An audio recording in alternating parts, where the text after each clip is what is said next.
कमजोर व्यक्ति ये निर्णय कर नहीं पाएगा कभी कि वो परमात्मा के पथ का चुनाव कर सके, वो ईश्वर के पथ को चुन ले।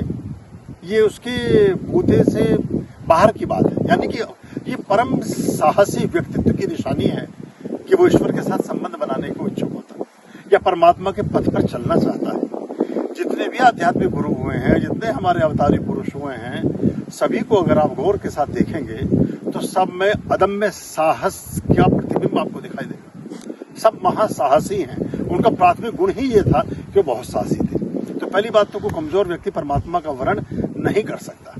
महाशक्तिवान को आप पाने चले हैं, सर्वशक्तिमान के साथ एकाकार होने चले हैं, सर्व सामर्थ्यवान के साथ अपने संबंध स्थापना करने की सोची है, तो ये हो नहीं सकता कि कमजोर व्यक्ति के बूते की बात हो या वो व्यक्ति इसकी प्राप्ति के बाद या ऐसे विचार को करने के बाद स्वयं कमजोर हो जाए।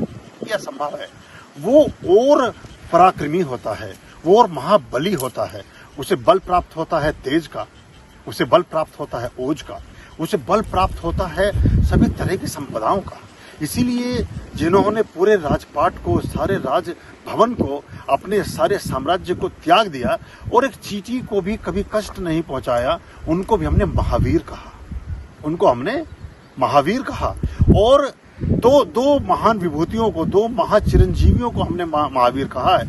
एक हनुमान जी को हमने महावीर कहा। हनुमान जी ने अपना सर्व सामर्थ्य, अपना सब कुछ भगवान श्री राम के साथ संबंध बनाने के लिए छोड़ दिया था।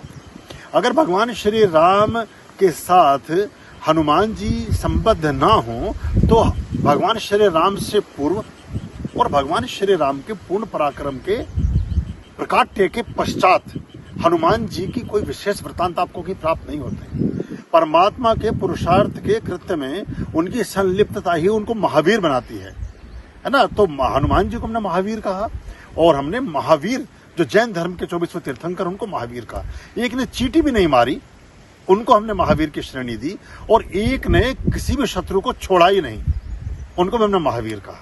तो जो व्यक्ति परमात्मा के पथ का अनुगामी है वो महावीर तो स्वयं ही है, जो कि कमजोर लोगों के बस की बात नहीं है। ये कमजोर हृदय के लोगों की बस की बात नहीं है, क्योंकि इसके बीच में, इस पथ पर, इस कंटका किरण मार्ग पर जो अवरोध आएंगे उसके लिए बहुत बल और बहुत साहस और बहुत तेज और बहुत ओज चाहिए। उसको आप एक परीक्षा भी कह सकते हैं, उसको आप इस मार्ग के वर्तुल भी कह सकते हैं, उसको इस रास्ते पर चलने के बाद आने वाली दुविधाएं भी आप कह सकते हैं, जो भी नाम आप देना चाहें। लेकिन इस मार्ग पर चलने वाले महासाहसी होते हैं और इस पर चलने के बाद उनके साहस की कोई पराकाष्ठा, उनके साहस को किसी भी सीमा में बांध नहीं सकते।